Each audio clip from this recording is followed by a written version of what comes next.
Gotta be talking about him. Definitely ain't talking about me. Yo, which? Oh boy, help me get up. Yeah, see my Dion ain't tackle. Yeah. What up, my guy? What's good? Yes, love y'all boys. All right. What up, my guy? Yeah. You know it. You know it. Appreciate y'all, bro. Good. We right here. Yeah, man, y'all take a seat. Oh. Woo! I see my Dion Full ain't of tackle. guns. What you mean, man? Got that extra smile.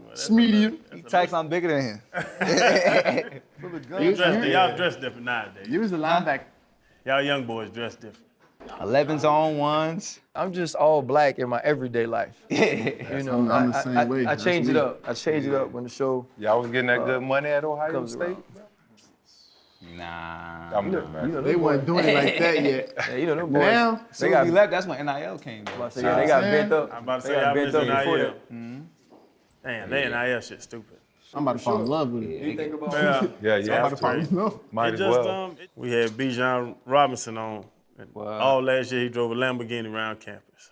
Like that was his car. But you remember what he said though? He's like, I only pull it out. He's like, I don't feel right, pull it out. So I drive the truck they gave me.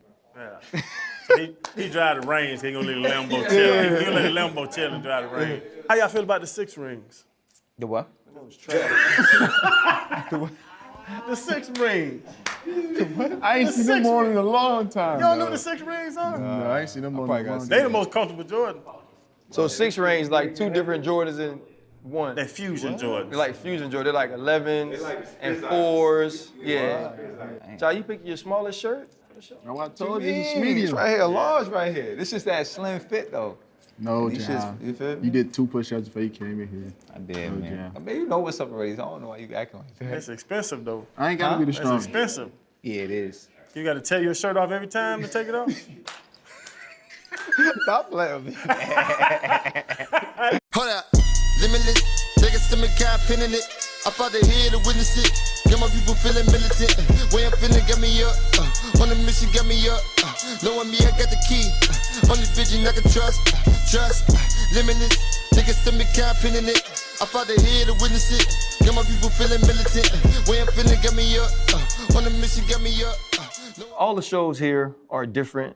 I think we do them all for different reasons. Obviously, we want to create good content, but something that's been very important to us is to spread messages or to allow people the platform and the space to share their stories in their own ways. So many times the media can craft a narrative that now changes the perception of 2 young men, 1 young woman, all at one time. Our job sometimes is when that narrative has been corrected to give it a microphone or to amplify it.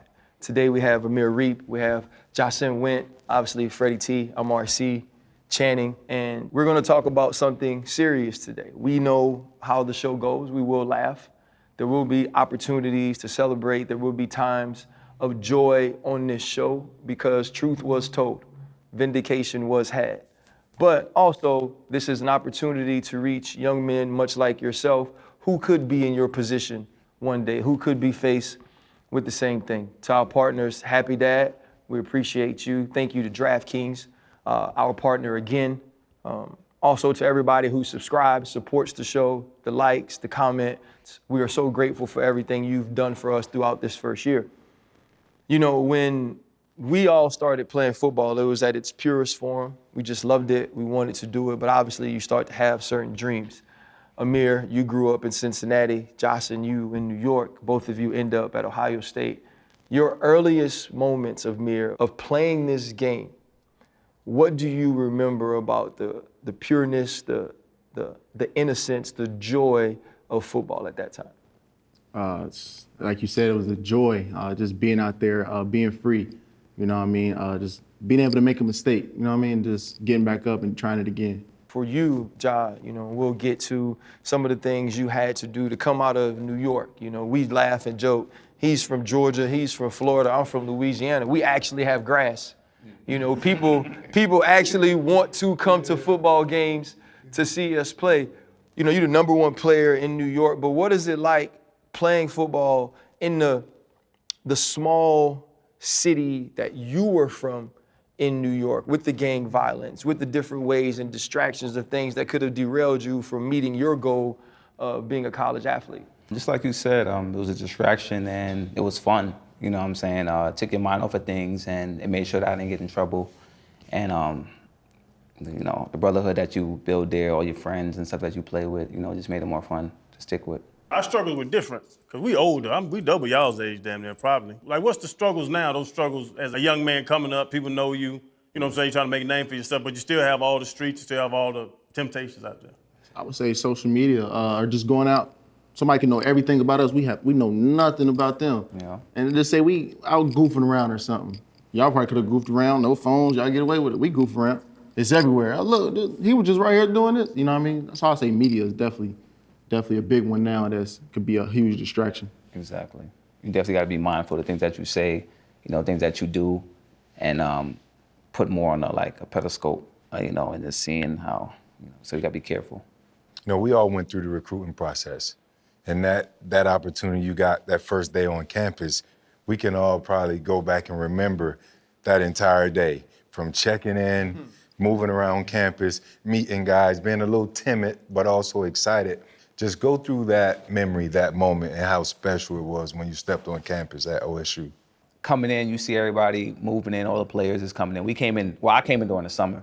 So summertime is nobody's on campus. So just football players is there. So we go there on campus, you know, we got everybody has bins moving around, you know what I'm saying? This excitement, like, yeah, I'm on campus now. You waiting for your parents to leave, pack up my stuff so I can get up out of here, you feel me? And yeah, so you're just ready to go, you know what I'm saying? Just pure excitement, you know, you just want to get to the next thing, and that's how it was for me. In my position, everybody came early. So I'm the only one still moving in. They coming out, shirts off, all comfortable. Just sitting there, I'm all nervous, getting my stuff, But really, that's really what it was. Going to O State was a huge deal, so I was excited to get up there. So got in there, moved my stuff in. I'm trying to look at the schedule, like what we got next. You know what I mean? They all sitting there comfortable. We're gonna do this tomorrow, we're gonna do that tomorrow. I'm still nervous, jitters, but that's really what it was, like going up there. Even as a 4-star standout here in the state, you were nervous? In my position, the class of 2017, it was 4 of us, and we all was number 1 from where we came from. Oh, wow. And I was the only one that came in the summer, so I feel like I was already behind the 8 ball a little bit. So that's where my answer was coming from, like just getting out there. You've seen all of these different guys, whether it be from your class or classes close to you, go on to the NFL, first-round draft picks, Pro Bowlers, all pros. And it's finally your time. You've worked your way, both of you guys, into being leaders of the team. How excited were you entering the offseason of 2020 to now be take that next step in being the guy at OSU? Hey, it was my time, like you said. I was just happy, excited, and ready. That was the biggest thing, was ready. I already felt like I was ready. You know, been in a couple big moments that year. So I felt like I was groomed to be ready, you know, behind those guys, playing my role. So once it was that time, I said, oh, this it. Because my dad always preached, you go to school like, oh, state only take 1 year. It only take 1, and that was that 1 year that was coming up for us to make everything reality. Biggest thing we had was confidence, you know, like something that we probably lacked a little bit based off like all the guys that we was with. You know, it's competition every day at Ohio State. You know what I'm saying? 3rd string, 4th string dudes could play anywhere. So now it's our time. It's just like the confidence was there. So, you know, so we were just excited and ready to go. What had to click for y'all? Because, you know, I was a freshman All-American, you know. And, all SEC as a freshman, you know, defensive player of the year, rookie of the year. No, so it clicked for me early. But no, but what had to click for y'all? Like, because y'all, like you said, Fred said it, y'all were dogs in high school. And y'all get to that level and you got to say, damn, I'm not on this field no more. Nah. No, I want to say confidence, bro. Confidence was key, because like getting in them big games and them moments, like even coming home, they're like, how you feel? I said, you got to feel like you know you're supposed to be there. You know what I mean? People get starstruck when they get in there. They're like, oh, I'm in here. You got to already think like, I'm getting here. I'm going to do what I'm supposed to do. Exactly. And that's how it's going to go down. So I feel like confidence, definitely. Yeah, for me, it was just like I played linebacker. So I went from linebacker to DB. I never played DB before. So I'm about to go to the top college that's known for getting out DBs, and I'm switching my whole position. So it's like I never played it. I come in now, I got Malik Hooker, you got Garyon Conley, who else? Denzel Ward, Marshawn Lattimore, all these dudes. And it's like, okay, I don't even know how to play DB. Like, I need to learn that first. Time out. Say what? I never. You went to the school that did what with DBs? Come on now, don't do that. Come on, man, don't do that. You know that was a hell of a list he just named. They just They had at the Shaw Springs. They just started putting them back in there a few years ago. They just jump on here. The school, the main school that's known for putting out DBs. That's DBU. That's a fact. Boy, that folks DBU? Folks will say anything on the podcast. What you mean? That's a fact. Golly. Hey, man, you know, talk a little bit about where you guys were in your friendship at that point. You know, when you go to a school like Ohio State, people go there to play.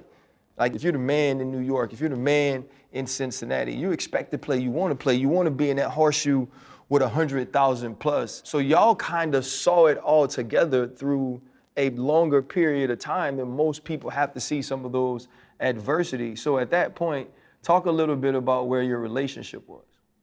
Shoot, me and Amir was always locked in. You know what I'm saying? I feel like towards that end of the year, it was like we got more of a bond because like we were progressing at the same time. Like captain, working out the same, you know, competing, and it's like nobody could mess with us during that time. So it's like it was just more of a better bond. Then we started hanging out even more and more outside of football. So I was in the process of moving different crib, and I ended up staying with him. So it was more like we was already bonded in the facility, you know, competing, doing the drills, hoorah and all that. But then it became outside of the facilities when I moved in with him, and we started building that connection. And Ja, you showed up on campus 2016. Yeah, 2016. And Amir, you was 2017. Just looking back and talking about the recruiting process, you know, you guys have so much on your plate, right? Because earlier we talked about, you know, going to campus, you know, being wide-eyed, looking around. Then you got to go through the process of gaining confidence and getting the guys around you to accept you. Then you fast forward a few years after thinking, I potentially can have an opportunity at the pros. If not, you got your degree, you know, and then 2020 happens. Exactly. And then you're like, shit, is this the Twilight Zone? Just going back, you know, and beginning and thinking that you're living a nightmare, how abrupt was that moment when, you know, all of that just took off and took place? Especially when we got inside of jail, it was more like this is really happening, you know? And then getting up to that cell, and it's just like you watching your life flicker on the TV in the cell, and you just can't say nothing about it. You know, you can't defend yourself. Prior to the cell part, when you got a call and say, look, we were accused of, you know, this crime. Yeah. You know, just to even receive that phone call, did you guys once think like, this is crazy as I was fuck? pissed.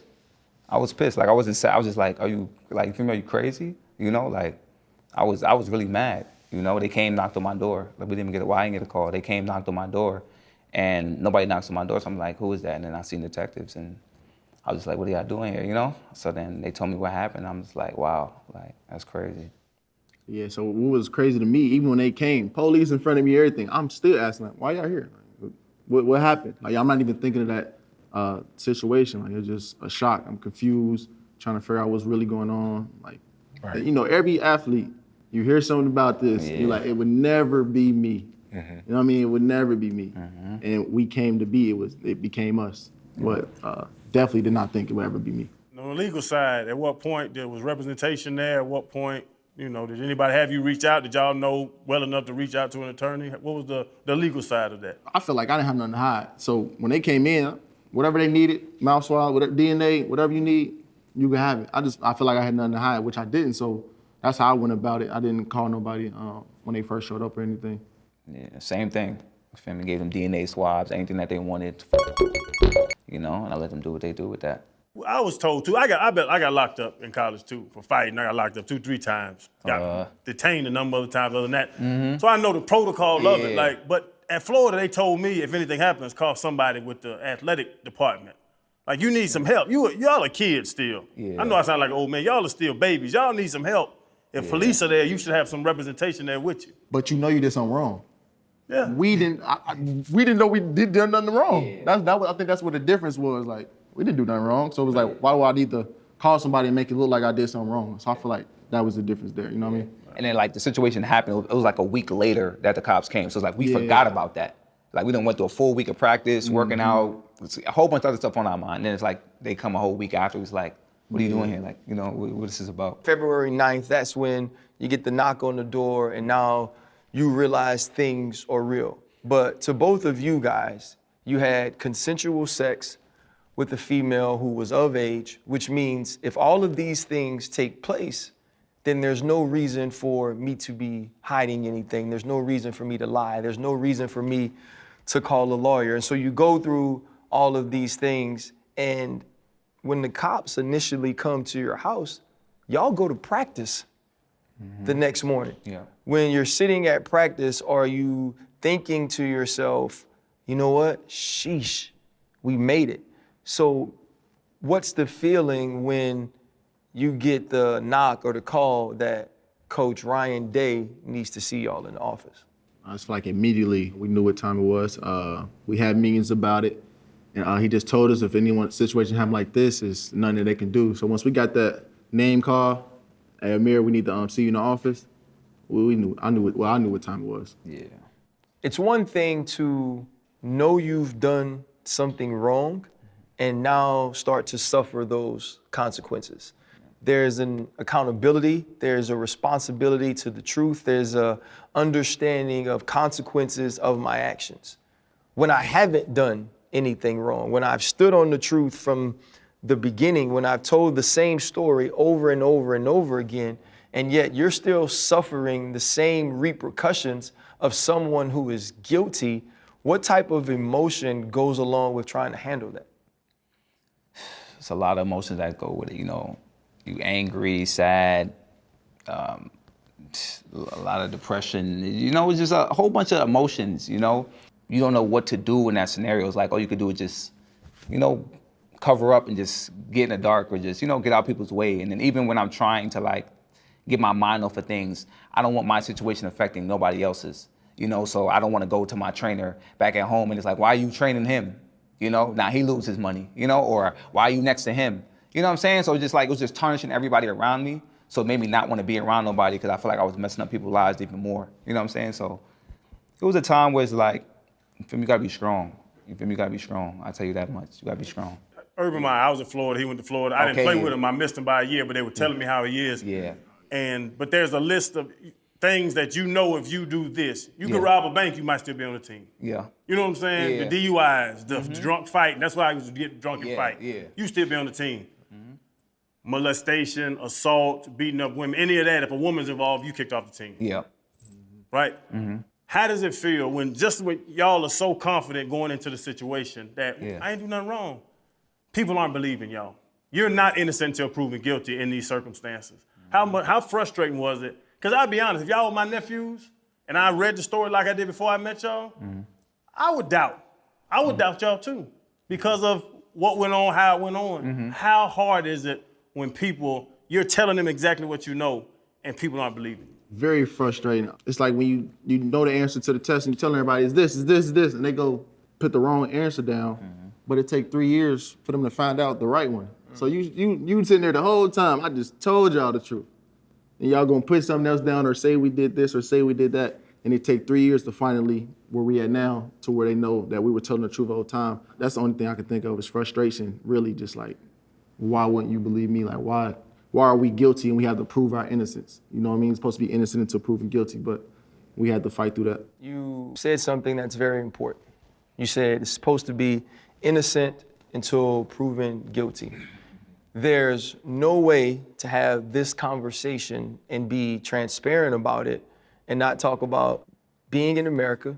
It's 2 young black football players and a white girl. And she says that she was in an apartment, she was in a room, and that these 2 young men raped me. Not only do you get the charge of rape, you get a charge of kidnapping. Now, a lot of people don't know how little has to be said or what little is required in order to get a kidnapping charge, but that's tied to your name. Even in that, you continue to maintain your innocence and you have a consent video.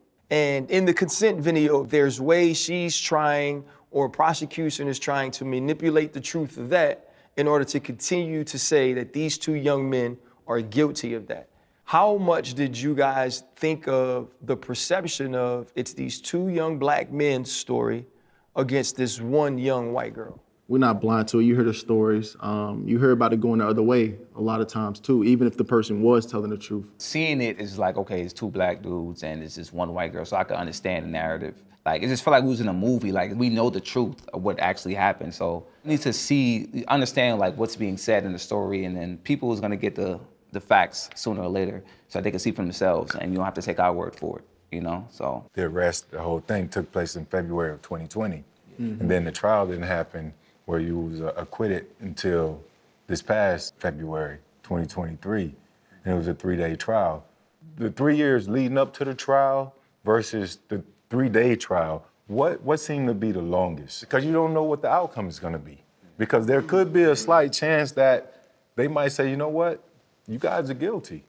And you're here, you're in it. 3 years leading up to it, you still can kind of maneuver through life and, you know, you're still like, I'm good, I know. But when you're in it, like anything can happen. It was done at like 4:45. Everybody leave at 5 o'clock, but they chose to stay and get the and try to figure it out. So we're like, oh, we're gonna find out today.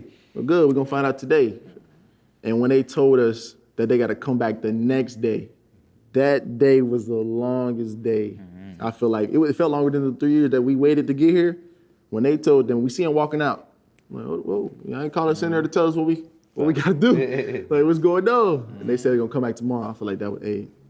In the 3 years span, like life is going by quick. You know what I'm saying? Like, you living day to day. You know, the pandemic. Yeah, the pandemic the whole happened. thing. So it's like you just doing things. So, you know, it goes by fast. But then when you know you got trial, like, you know, like you cherish every minute. You know what I'm saying? Like, it's not, I didn't go to sleep none of them days. You know what I'm saying? I'm up watching something. I'm trying to get my mind off of it, talking to friends, family, you know? And it was just like, it's like you don't want to talk about it, but you have to. You know what I'm saying? Because it's coming up. So it's just like you got to prepare yourself. Was it any doubt? Not doubt in the sense that you guys knew you didn't do it. I know what you mean. confident in that. Yeah, I know. Right. But doubt that they just might say, you know what, you guys are guilty. Yeah. Did that ever cross your mind? Yeah, because just for the fact, like, you see stories on it all the time. You're just scared, you know, because you never know what could happen. The fact that I even made it that far was even scary. You know what I'm saying? Like if you see the evidence and see the things that was there, it's just like, why did this even go this far? Right. You know, so it's just crazy. So the fact that it made it that far, it's like, okay, they're not seeing something clearly. So it's just like, you know, you just don't know which way, you know, it was just scary. Earlier you mentioned, we talked about social media, you mentioned phones and media, but that's the one thing that saved you guys was being able to get a consent via video from the victim. Yeah, you know, that was major. That's what we was actually taught. You know, being a student athlete up there at Ohio State, we were taught get consent, you know, from females when you go into interactions. Because end of the day, what we found out, your life is in their hand after you do something with a female. You know what I mean? They say this, they feel this type of way, and they can go with it, and your life is on pause. I never heard of that before y'all's case. I never heard about consent videos, which is, like you said, was the helpful thing. But you get kicked off the team. Like, you hear that. We hear that all the time. Right. Young man did this, get kicked off the team. Take me through getting kicked off the team. You go get your shit and go home? Like, what does getting kicked off the team Ohio State mean? Well, we was in jail when we got kicked off. Yeah. So we didn't know we got kicked off until we got that call or seen it on the TV screen. Yeah. You know what I mean? At first it was, all right, I can't come to the facility right now. We're gonna hold y'all back. Y'all gotta deal with Title IX, and we're gonna figure it out that way. Then when we got in there, 2 Ohio State football players had been released, and we're like, oh, had to go down there, sign a paper. I'm like, oh, we off. So when we got out, that's when, pack your stuff, you gotta go home. Yeah, I ain't packed none, but just from your house. But you're not going to the facility again. Like, after that meeting with Coach Day, we never stepped foot in the facility again. So then once we got inside, OSU police came and they, this is you, you getting kicked off, So like, what? You feel me? I just spoke to my coach. Oh yeah, we gonna have y'all out in the morning. So I'm like, I'm confused. Yeah. You know, so after that was just the last interaction. Caught us by surprise. You know, and then once you see it on TV, you know it's official. That was a stamp. You know, that was a stamp. Like, yeah, you feel me? Yeah, done. Then you're on your own? Is you and your family? That's it. That's it.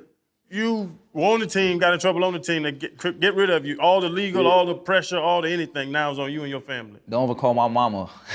I've been there, so you know my character. You know our characters. You know what I'm saying? And especially if you're about to be captain, anybody's not making captain. You know what I'm saying? So they're picking dudes. So it's just like, you know my character. I never got in trouble at Ohio State. So I'm gonna put it like this. Before that situation happened, I'm gonna go ahead and tell them. Okay. We just got done lifting, right? We get in the middle. Yeah. Coach, hey, whatever Amir and Jahsen doing, that's what y'all need to be doing. Break on them. That was our last break at Ohio State. It's like a movie. That was our last break at Ohio Swear. State. The last break that we had, that was on the Friday. Police Yep. came knock on the door Sunday. And then they took you guys straight to jail from there. No, so we turned ourselves in. So we went we at turned nighttime, ourselves turned in. ourselves in, thought it was gonna be just one day thing. One day thing, in Did and my out. first call my dad. Hey, they already posted about it. Huh? Yeah. So within the first, 45 minutes? 45 minutes. So they already posted about it. Then that's when, Yeah. it went from, That's went what on we from knew. there. Yeah, it's just, So you knew the severity of the situation at that very moment. yeah, once the media got involved. Did you guys also know that it was potentially a 30-year sentence and have to register as a sex I offender? didn't know that. No, I found that out like days later. My pop came to Ohio to chill with me, and then we out to go to Home Depot. He tried to take me to go do Home Depot, do something stupid. I'm like, I don't want to be here right now. Like, what are you talking about? He's like, oh, the word just got out, and I don't know how no court stuff works. So it's like, oh, you just got indicted. I'm like, what does that mean? You know what I'm saying? Like, he's like, you just got charged, and the potential time that you got could be this. I was getting off the hump, you know what I'm saying? And I heard that, and it's just back down, back in that room. You know what I'm saying? So it was just crazy. So before the indictment, did a polygraph test. Right when I found my lawyer, so I want to do a polygraph test. Did that and passed it. He calling everybody, trying to tell people he passed this and that. This before the indictment. So I just passed a polygraph. Man, come on, man. Y'all see that? I guess it's admissible in court. But still, to hear that and that be out there, I'm like, all right, they ain't gonna indict it. They told us they indicted it, and they said 33. Hung up the phone. I didn't know what to think. Went back up to the room. I said, oh, this is crazy. During this time, you mentioned it was COVID. So you shut down, the world basically shuts down. They also separate you two. Yeah. There's two people in the world who can understand one another, empathize with one another, and trust that the other person knows the truth. And now, for 3 years, those two people can't talk, can't communicate, can't really say, hey man, how you doing? Yeah. Right? Because y'all are dealing with something that no one else understands. The day you guys walk into court and you see one another, what was that feeling like? It was joy to me. I remember riding up there. I can't wait to see my dog. Just can't wait to see. You know what I mean? Like knowing the circumstances that we was in, but like you said, we both knew the truth. So it was just more like, okay, I finally get to see him. We about to go through this together and come out on top. Yeah, that's exactly what it was. Couldn't wait. I just I got to get away, see my dog, and now I'm glad this whole thing over with. So now we can really get back to work. Dan Sable got one of your teammates to come in and say, okay, we ask for consent. We were taught to ask for consent. Amir and Jahsen didn't just do this to cover up a bad decision or a mistake or something criminal that they had done. But also, you guys got on the stand yourselves. Yeah. Right. A lot of times, there are defense attorneys who are a little hesitant to put their clients on the stand. You don't want them to get caught up in cross-examination. What made you guys both so confident to know that if I get on this stand and if I get an opportunity to tell my story, there is no tripping me up? The truth. I was about to say that. Like, it's cliche, but it's it seems so simple, but that's what it was, the truth. So with them cross-examining me, he can't ask me nothing and I can't tell the truth about. That's how I felt with the polygraph too. You get nervous in there, like, oh, what's this? Like, I ain't never been here before. But once you breathe, I think I tell the truth. Let's do it. Going up to the stand, it's like, yeah, you get nervous. You feel me? Once you tell the truth, you good. So for y'all, man, the picture in the newspaper, both of you guys hugging, crying. Yeah. What's the feeling of not guilty on all charges? You almost got me. I almost teared up hearing that again. That's major, So I was first. Not guilty, not guilty, not guilty. I'm still waiting to hear. I ain't showing. Hold on. We gotta make sure my dog good. Hold on. Not guilty. Okay. Not guilty. Okay. Not guilty. Okay. We both going home. You know what I mean? It wouldn't have felt right. One of us going home knowing we didn't do, anything wrong. Yeah. And your pops passed before the verdict. Yep. So knowing that he passed without knowing what the verdict was, was he one of the first people you thought about when the not guilty came out? Yeah, I was thinking of him during the whole process, That was my guy. But definitely when they said not guilty, I said we made it. I always say we, you know what I mean? Because I still, you know, he's still with me. I'm a part of him. So I still always say we. But we got a goal. We got a plan. We did it. You know what I mean? So definitely that was major for us. You know what I mean? You're sitting at this point and you're looking back on the 3 years that were missed from someone telling a story that was untrue about you. And the entire time, you have to know the truth. Your truth is not being listened to. Your truth is not the one that's believed. And you're being put through all of these things. There's shame, there's embarrassment, there's the true loss of not only time, but money. Time is money. We like to, as we tell stories, also teach. There's gonna be another, as sad as it is, there's gonna be another Amir. There's gonna be another Jahsen. Each of you tell me things that you've learned that you want the next young brother or the next person in general who could be in that situation to know about keeping themselves out of those situations, and also making sure that if in those situations, they cover all of their bases to be safe. I mean, it's really hard when you go to a caliber school, you know, like Alabama, Ohio State, to try to find somebody that got as much to lose as you. But I just say, look at it in the sense of, what does this person have to lose? I mean, they don't got to lose nothing. You shouldn't be dealing with that person. And yes, the video saved me. Definitely, it was a big part of it. But I just feel, I don't think you should be messing with a woman. You know what I mean? If you feel that you have to do that after. You know what I mean? Like, if that makes sense. Like, I just did, I feel like I got to do this. I don't think you should have that feeling. I'm not saying don't do it, you know what I mean? Because it could help you and it's on your side. But I just feel like those are two major things. If they don't have something to lose as much as you or near as much as you, don't mess with it. And if you even the thought has to come before it even happens, like, oh, I got to get a video after this, I don't think you should encounter with them. Yeah, I fully agree with Amir on that. You know, she doesn't have more to lose than you, then don't even take that risk. If you're questioning it, then you shouldn't be doing it, you know, and don't let your hormones take over, you know, especially when you're young and you just, you know, it's just like you just gotta fix up, you know what I'm saying, and understand like how bad this can go. Yeah, and I'll say one thing what my dad tell me, easy is not always right. You know what I mean? They're throwing at you this left and right, just because it's easy don't mean you got to do it. Do people still look at y'all funny? Do you feel as if you need to tell people, hey, I got acquitted sometimes? Because the story was on bottom of ESPN. I didn't see the acquittal on the bottom of ESPN. And that's the crazy part about it, you know, it was everywhere once we were charged with these, everywhere. It took 3 years. So, you know, you get your confidence back, you get to walk up with your chin high. But to answer your question, right now, do people still look at funny? I wouldn't even be able to notice it. I'm free, it's behind me. I'm not looking for nobody to look at me this way, that way. I'm good, we on the straight path, we gonna get to where we need to go. After that 3 year span, it's like I feel indestructible in a sense. Like no matter, even if somebody in my face, like, feel me, like I know I didn't do it, even they're showing that I didn't do it, and we gonna give the facts, so you know that I didn't do it. You know what I'm saying? People still can have their doubts, but feel me, we show you exactly what, you feel me, everything that was done in the case, and you can see it all. You can see that we didn't do it. The month of March has been absolutely hot, and you can get in on all the action with our partners over at DraftKings Sportsbook. Any new customer using the promo code PIVOT, you make any pregame moneyline wager of $5. If that bet hits, you get $150 in bonus bets. Oh, I love the pregame money lines, but I also love the parlays. And with my bonus bets, I'm parlaying games and parlaying bets inside the same game, even with more money.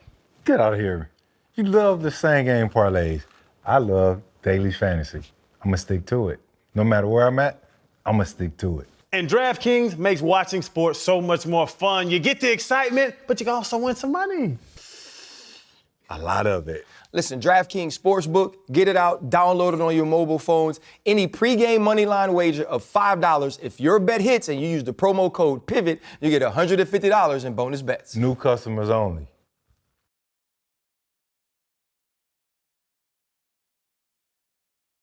Ja, you graduated in 2020. Yeah. And the school withheld your degree yeah. until the acquittal process was over, right? Yeah. Were you able to enjoy your graduation then? At what point in 2020 did you graduate? And what was the timing like when this all came about? Well, I didn't fully graduate. I think it was till like going to 2021, if I want to say. 'Cause I had one more class that I had to finish. Okay. It didn't feel like I graduated. It felt like I was lying about my graduation in a sense, because like I didn't have my degree to show for it. Where's your proof that you graduated? So it's like all I have is my transcript that's locked up or a degree that I don't have. I didn't even like telling people I graduated because it's like you don't have your degree, you know, and you still can't move.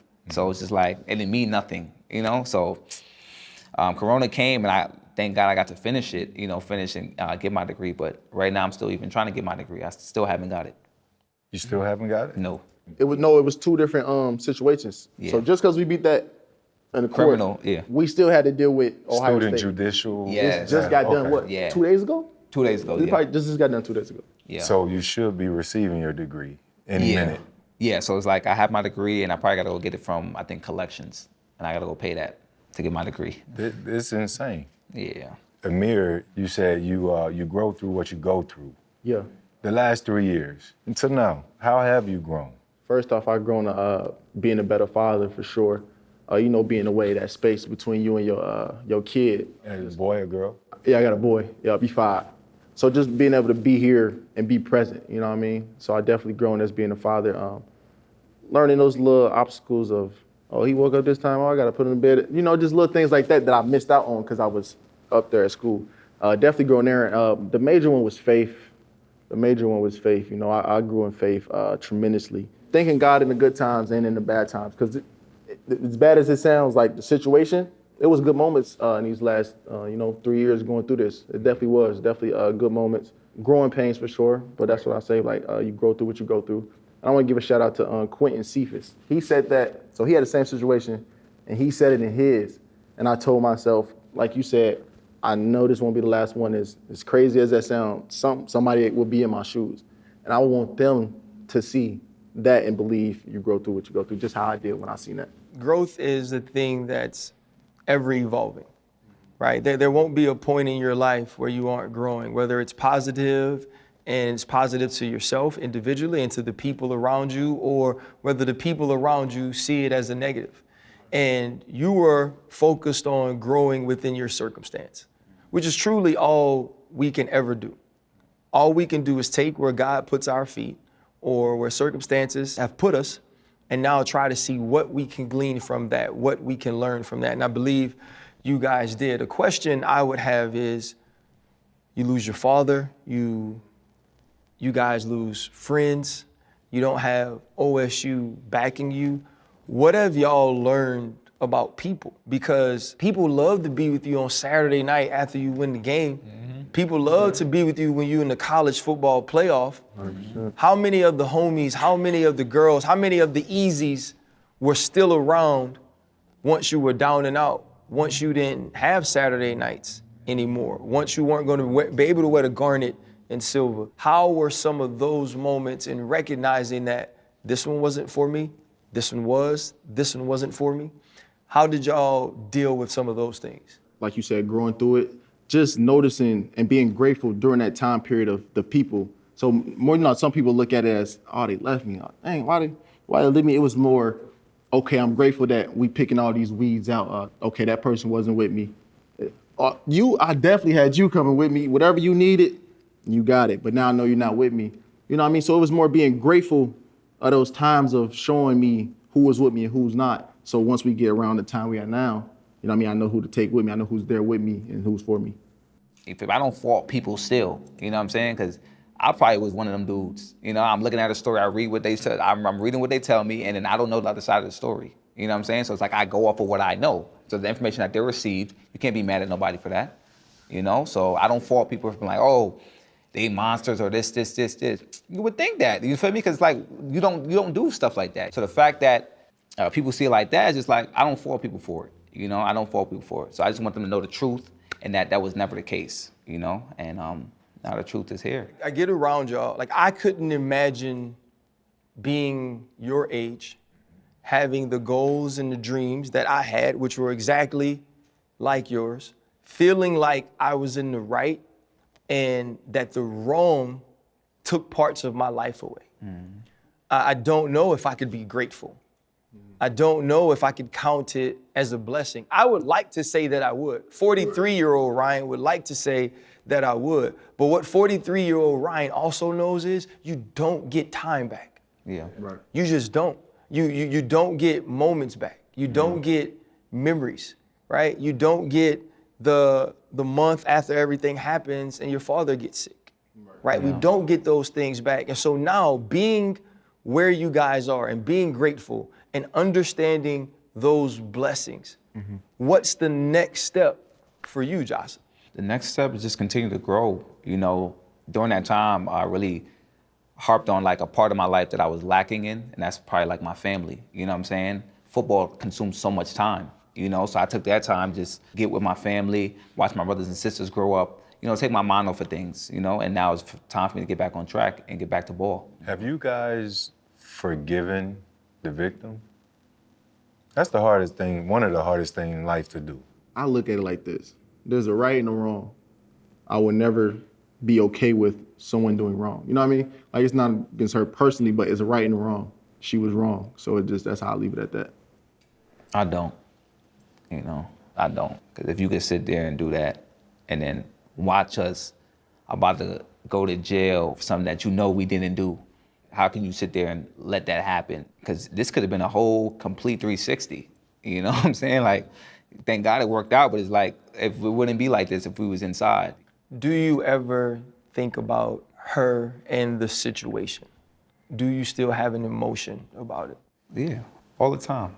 I mean, I think about it. So here's what I'll say about forgiving. You don't have to forgive her, and forgiving her is not releasing her. Forgiving her will release you. Yeah. Because every time you think about it, every time you let it get another moment of your energy, it adds to the 3 years that lie took from y'all. Every time you're thinking about what you went through, you're not thinking about where you are. Because where you are is a positive. Because where you are is a blessing. And if you are telling the truth, that you feel grateful for the people you know that weren't there for you. If you are telling the truth that I spent 3 years getting to know my family and now it's time to get back to business, then what she thought she was taking from you, she didn't. So don't give her your good days, right? Yeah. You didn't even give her your bad days. You didn't give the lie, you didn't give the pain, you didn't give the hurt. You didn't give that your shitty times. So why, when I'm up, I'm gonna let her have that, right? From the beginning, you maintained this is my truth, and y'all never wavered off of that. There's people, man, that will live their whole lives and never get an opportunity to know how solid their people can be. Y'all too? Him? You ain't ever gotta question him your whole life. Right. There are people who have had friends and family members since the time they were born, they were all they can remember, and they will never know what y'all two know about each other. So when you do get on your knees, pray for her. And pray for her every single night until you don't even think about her to pray for her. Man, you want a baby to live, bruh. Like, you trying to play. You trying to play. Yeah. When you score and when the game is good and you got all those tackles, you shouldn't be thinking, yeah, F her now, I'm here. She shouldn't even be a thought. But if you hold on to that, you continue to give her those moments. Yeah. Right now, y'all are in a place, both in the transfer portal, both trying to play. For you, is that dream. For you, is that dream. Y'all still want to make it and be on the next level. Like, is that what you're playing for? 100%, 100%. I feel like it's long overdue, you know what I mean? I feel like we was ready 3 years ago. So I feel like the time is down, that's what we're gonna do. All we need is opportunity. You know, once the opportunity comes, we're gonna ball do the same thing we've been doing for years. I'm glad the time is now and just antsy to get back into things. We're just ready to go. How do y'all handle it in the transfer portal? Like, it's an elephant in the room while you're in the transfer portal. Like, how do y'all handle it? Do you wait for them to ask? Do you just come out, lay it out there? How does that happen? Well, some schools reach out, you know what I'm saying, during the time. A lot of schools are reaching out when we first put our names in transfer portal, and that was like 2021. Mind you, the case wasn't over yet. So they're like, what's going on? And we don't have answers. So it's like, okay, why do we put our names in transfer portal? We know damn well the case is not over yet. Coaches is asking, okay, so when you gonna be ready to, I don't know. It kind of like backfired in a sense because we should have waited a little longer. But just when you're waiting around for 3 years, it's like, okay, I need something to look forward to. You know what I'm saying? I need some type of excitement. Let me feel like things are going to happen. Now it's just like certain schools will reach out. You just want to reach the schools that we want to reach, you know what I'm saying, that we would want to go to. And if not, then we just got to find a school that wants us. You got to keep it a secret? They going to see this video. Why y'all keeping the schools a secret? When we typically ask the guests, what was their biggest pivot in life, but I'm sure the three of us would all agree that, that being acquitted created the most pivotal moment in your lives, and which also creates an opportunity. You just said it. You have an opportunity. Right. And not just an opportunity to play again, but an opportunity to use this as leverage, to create a platform, as we mentioned earlier, to look out for all those young guys that are gonna come behind you. And even now at your ages, you're 24, 25, schools that are out there that might watch this, or schools that might be lucky to have y'all. You guys are young men that can go in there as leaders, being able to tell your life stories and then help those other young guys not to, be involved in these situations where they got to go around and then explain themselves. I don't know what schools are looking at this, but they do follow us. And I hope with that, you guys get another shot. But more importantly, football is good. Football is good. But that's something you love, you're passionate about it. But life, there are more things in life that's bigger than football. And y'all can take that and use it as a springboard to create a lane, for other guys that are gonna come behind you, because that shit's happened a million times. And I'm glad you guys are here. For me personally, when RC said this was an opportunity, I said it's gonna help me out, because I know they'll be able to use their message to help other people. Because I'm so sick and tired of that shit. Yeah. And people call them Karens and this and that. I don't wanna beat up the accuser. I don't know what she was going through. I don't know what she's going through now. And we did a good job by not even really addressing that. But it's more about y'all and the people that look like y'all and like us. They gotta deal with this shit just out of the blue to follow y'all, and hopefully they'll take heed to it. Because the worst thing that can happen is for them to have an example and not follow. So I appreciate y'all for being courageous, be able to tell your story, and really just giving me an opportunity to believe in some people that are gonna go farther than allowing this to weigh them down. So I'm rooting for y'all, bro. I really am. And not just football. Yeah. I'm talking about on some real life shit. Because this is big, it's important. Fred, that was beautiful, Fred. Go on. I already had mine open. You got yours open? I already got mine open. That was man. beautiful. You something else, bro. You are a real life gentleman, Freddie T. That was You're nice, a real Fred. life gentleman. Hey, man, how long y'all was in jail? 3 days. 3 days, Y'all I did think. 3, so y'all hit gym pop. I hit the cheats. I was asleep the whole time. But I y'all didn't know hit you can only nothing. stay in the holding cell. Because like I said, I got locked up at UF. Yeah. You don't stay in that holding cell so long, they put you back with them real criminals after a while. Nah. Y'all went back there? No. So they had us blocked off in the single cells. And then you get your little hour out for the phone call, and that's it. You was in a single? Oh, you wasn't? No, I went to General Pop as soon as I came in. Oh, I was in a single one. Yeah, I was in General Pop as soon as I came You in. light skinned. They knew you couldn't handle it. Yeah, they put me in General Pop for like, it was like 5 till 5 in the morning. I was there for like 4 hours. I fell asleep. I was scared to fall asleep in there, I ain't gonna lie, but fell asleep. Then they woke me up and told me you gotta go to protective custody. You lucky son of a gun. See, I already I was in there. gym pop, and they stole my lunch from me. Oh, nah. Just walked through and stole my lunch. The dude about 6'5", about 300 with abs. Damn. But he was taking everybody's lunch. So he got to my bunk. Nah, it was different. I gave it to him. I said, hey, you can get mine, big butch. Chad, he said, you gonna eat your cornbread. He took all my cornbread. Exactly what I was thinking. But you was a fighter, though. You didn't want no action? Man, listen. I told y'all the story. We was in a cell. It was the shape of an L. I was in the first bunk because I thought I was getting out quick. Charlie Strong was going to come get me. That was my defensive coordinator. Okay. So then the guy came in with the little lunch tray, and he said, lunch is here. He said, you want, and I didn't know, I never went around the corner. Yeah. He said, you want something back there? And I heard this voice that was like motherfucking gremlin, goblin. That bitch said, yes. And I said, what is behind that wall?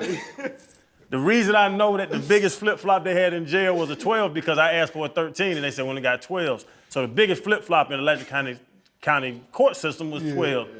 He stuck his foot out first. His name was Big Butch. 3 inches of his toe was hanging over the 12. I said, what the fuck is that behind that wall?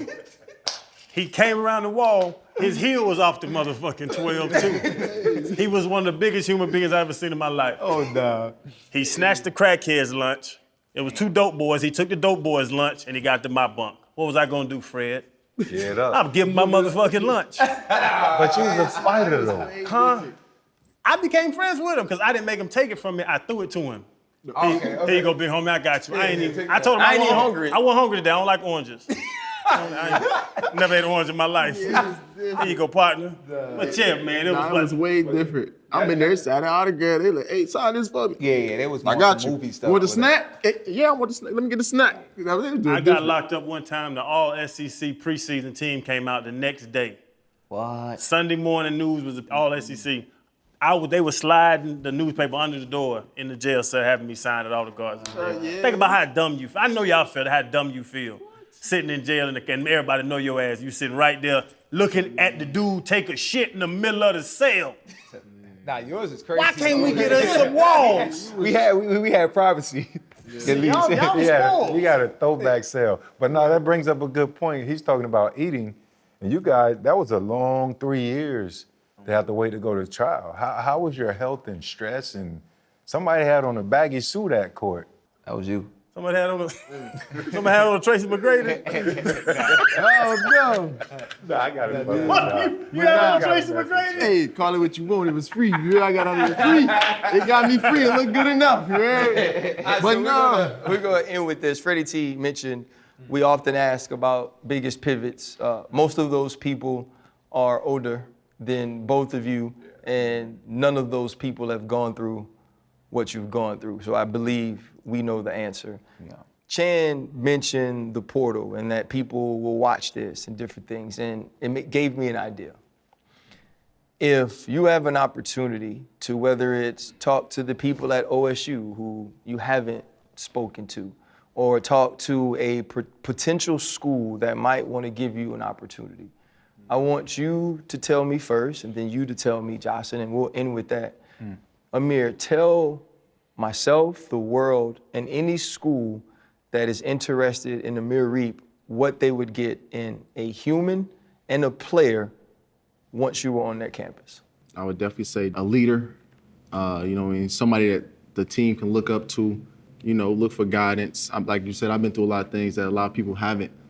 Just showing them alleyways, just giving them that guidance. And as a player, a hard worker, go-getter, more about action, you know what I mean? Yeah, I'm gonna do my talking on the field, but it's not time for that. I'm more of I prove with my actions and show you what I'm gonna do. And just ready, you know what I mean? I'm ready. You know, doubt might be. It's been 3 years since you played football. Don't take that from me. Let me show you, you know what I mean, what I got and what I can do. It might be the different player that I was then, but it's gonna be a better one. That's the difference. It won't be the same. I feel like for me, it would just be a genuine hard worker with integrity. Whatever you see me do is what I'm doing off the field. I'm making sure that I'm living the right way, doing the right things, and making sure do what I got to do. You know, in any way I can help, whether it's with teammates, of course, that's nothing, but anything I could do, you know, I'll do it. And I'll say this, as you get older, like you'll go through different things. I don't know if you guys will ever go through something as big or as difficult as you did, you know, but God will bring things into your life, and some of those good, some of those you face adversity. But for us, right, when Chan FaceTimed me and when we got on the call, I thought I was getting a podcast. I thought we were getting an opportunity to have a good time and create good content. And in truth, God gave us y'all. There's a reason we have this show. There's a reason we have this opportunity. And that changes from time to time, right? At one point, it was for Michael Beasley. You know, at other points, it was for Shaq to be able to say what he was, or whatever it was we were supposed to be doing at the time. Today, we were supposed to be sitting down with y'all. I wish y'all the best, man. We want to see you win. You are family now. Anything you ever need from the three of us, y'all got it. Call us, text us. If you just bored as hell and you want to talk because you just want to have the conversation, I'm willing to do that. We appreciate y'all young brothers, man. And all I ask of y'all is that when it's your turn and when y'all the OGs, y'all sit down and share the wisdom as much as y'all can from the things y'all been through. And I see. One thing gonna be real difficult though. Ja getting out that goddamn Build-A-Bear t-shirt.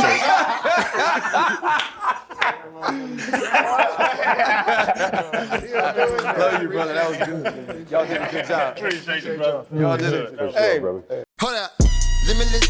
Take a stomach, got pinning it. I fought the head to witness it. Got my people feeling militant. Way I'm feeling got me up. On the mission got me up. Knowing me, I got the key. Only vision I can trust. Trust, limitless. Take a stomach, got pinning it. I fought the head to witness it. Got my people feeling militant.